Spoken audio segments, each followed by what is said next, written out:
이렇게 영서라는 것이 방언이 올 때 따로 또 영서를 받아야 되는 그런 것은 아닙니다. 여러분, 글이잖아요. 언어하고 글, 이렇게 글이 있거든요. 방언마다 다 독특한 글을 적을 수가 있어요. 방언을 이렇게 막 할 때 처음에 여러분 공통적인 경험이 뭡니까? 혀가 떨리잖아요. 혀가 떨리면서 보통 혀를 주님께서 성령이 말하게 하심을 따라서 이렇게 혀가 부드러워지면서 방언을 하는 것이 일반적이잖아요. 일반적인데 영서도 마찬가지예요. 이렇게 영서는 손으로 적기 때문에 영서를 적을 때 손이 이렇게 보통 보면 일반적으로 진동을 합니다. 여러분 기도하시다 보면 가끔 이렇게 성령께서 손을 진동을 시키시잖아요. 그런 적 없었습니까? 손을 이렇게 진동을 시키시거든요. 진동을 시키실 때 그 진동을 따라서 영서를 쓸 수가 있어요. 종이하고 펜을 가지고 이렇게 쓰면 끌적끌적 이렇게 처음에는 뭐 방언도 유창하지가 않잖아요. 우리가 엄마 아빠 이렇게 하듯이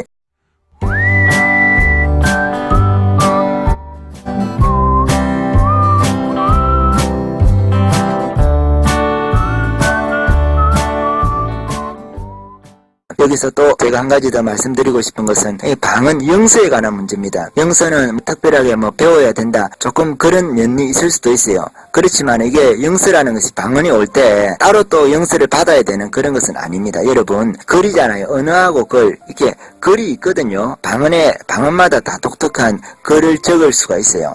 여러분 뭐 훈련이 안 되셔가지고 아니면 기도원 같은 데서는 이렇게 영서 쓰시는 분들이 많이 있잖아요. 그 위험 요소도 있죠. 영서라는 것은 글이기 때문에 오래 남잖아요. 영서가 통변이 되기도 하고 이렇게 되는데 그 부분은 이제 성경하고 권위에 있어가지고 글이기 때문에 혼동을 할 수가 있어요. 사람들이 절대로 뭐 혼동할 일도 아닌데 같은 글로 적기 때문에 글에 남잖아요. 영서도 그렇고 영서가 통변된 예언 형식으로 주님께서 주시는 말들. 근데 영서라는 것도 보통 보면 일반적으로 영서를 쓰게 될 때에 우리가 방언을 이렇게 막 할 때 처음에 여러분 공통적인 경험이 뭡니까? 혀가 떨리잖아요.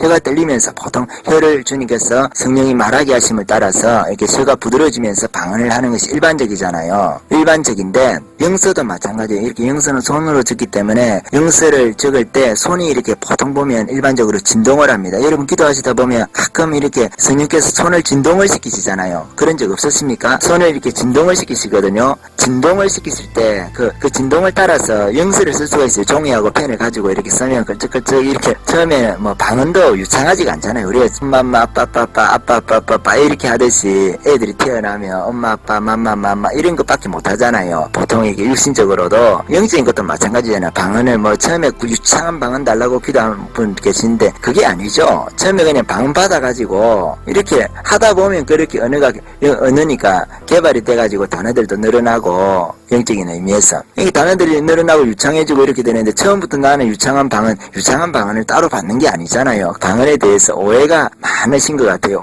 저 사람이 유창한 방언 하니까 나도 유창한 방언 하게 해달라고. 그분은 많이 기도했으니까 그렇게 유창한 방언도 여러 가지 종류로 해가지고 하시는 거죠. 방언을 여러 가지 종류로 하는 것이 중요한 게 아니고 방언을 하다 보면 성령이 말하게 하심을 따라서 성령을 따라서 방언을 하는 게 중요해요. 중요한 것은 남들이 보이기에 내가 뭐 신앙적으로 나는 방언을 이렇게 하기 때문에 영적으로 아주 뭐 수준 있다. 이런 거 참 유치한 이야기잖아요. 방언을 성령께서 하라고 하시는 대로 우리 조영희 목사님도 뚜뚜뚜뚜 랄랄랄라면 애기 방언처럼 방언 다시 기도하다 보면 매일 아침에 그렇게 기도하다가 또 방언을 이렇게 들어가고 그렇게 중요한 것은 그 방언을 통해서 내 영혼이 성령으로 충만해지는 것 그것이 중요한 것입니다. 어떻게 하나 했어든지 간에 성령이 말하게 하심을 따라서 다른 방언으로 말한다는 것은 방언을 성령이 말하게 하심을 따라서 한다는 것은 속도도 톤도 어떤 때는 막 방언 기도를 하다 보면 소리가 커지잖아요. 외마디로 막 커질 때는 귀신 쫓을 때 보통 그렇잖아요. 그러면 그대로 따라서 하는 거예요. 성령께서 하자는 대로 하시지 않은 대로 또 이렇게 부드럽게 하실 때는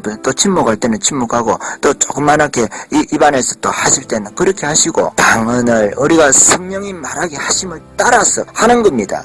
그분이 말하게 하십니다. 크게 할 때는 또 크게 하고 적게 할 때는 적게 하고 성령께서 그렇게 하시잖아요. 예수님도 귀신 쫓을 때는 얼마나 크게 합니까? 우리나라 언어로 기도 속에서 우리가 우리말로 할 수 있는 것은 방언으로 다 하는 거예요. 찬양도 하고 글로 적을 수도 있고 귀신도 쫓아낼 수 있고 방언으로 다 그런 겁니다. 그래서 우리가 여러 가지로 방언 신령한 것들에 대해서 참고적으로 다 알아두는 것도 필요합니다. 안 그러면 잘못된 너무 또 영적으로 다르게 하는 부분들에 우리가 끌려가기 때문에 예언 같은 경우가 교회를 참 어지럽게 많이 할 수 있잖아요. 예언이라는 것이. 예언으로 우리가 흥한 교회 예언으로 망하는 경우 많이 있잖아요. 예언이라는 것이. 왜냐하면 성경적 가르침이다. 예언이라는 것이. 일단 가르침에 집중하지 않기 때문에 예언을 우리나라 전통적으로 예언에 대한 무당들이 이해하는 거 점하는 거 있잖아요. 신년 되면 점하고 뭐 문제 있으면 가서 물어보고 이런 식으로 예언을 생각하기 때문에 그런 면이 예언에 있음에도 불구하고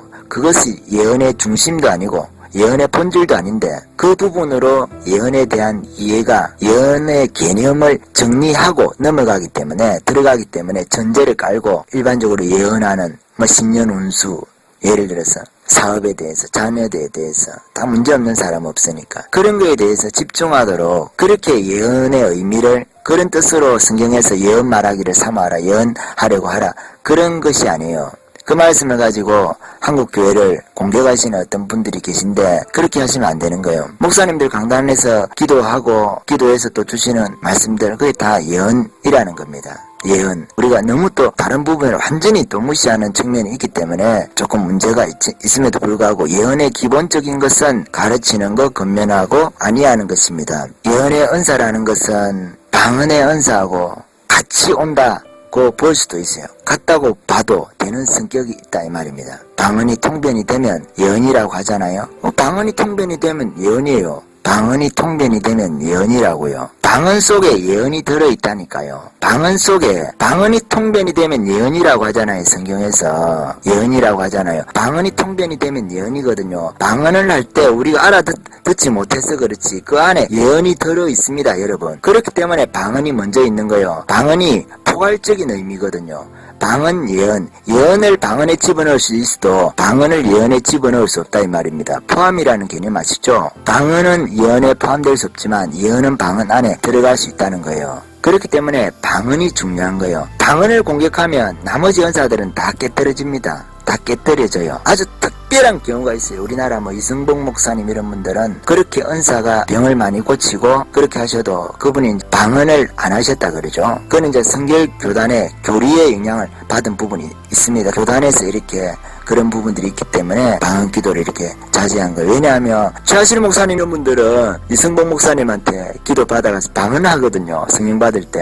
방언 안 받으신 분이 기도했는데 방언 받을 수가 없잖아요. 이승복 목사님이 방언을 안 하셨다는 것 뿐이지 그분이 성령 받을 때 방언이 함께 오신 거예요. 교단에 그런 일이 좀 있기 때문에 그분들은 또 그렇게 하나님의 사역자로 하나님께서 귀하게 이 땅에 조영기 목사님과 최하진 목사님이 사역할 수 있도록 최하진 목사님이 은혜 주시는데 하나님께서 바울에게 이렇게 가서 기도해 주라고 했던 아나니아 같은 역할을 한 거죠. 기도해줘서 열게 한. 그렇다고 이승복 목사님이 그 조영기 목사님이나 최하진 목사님보다 못하다 그런 뜻으로 드리는 게 아니에요. 그 전 단계의 어떤 사역자로서 그렇게 하셨다. 그런 의미로 말씀을 드리는 겁니다. 그래서 방언 안에 예언이 포함되어질 수 있다. 고린도전서 14장 마지막에 말씀하고 있는 예언하기를 사모하라. 이 말은 우리가 그때그때 방언을 하면서 방언 안에 있는 어떤 부분들을 이렇게 예언으로 방언을 말을 하고 예언을 할 수도 있지만 방언을 말을 하지 않고 예언할 수도 있어요. 올해 이제 훈련이 되면 지식과 지혜 연사도 마찬가지인데요. 방언 기도를 많이 하다 보면 이렇게 그 안에서 지식과 지혜가 옵니다.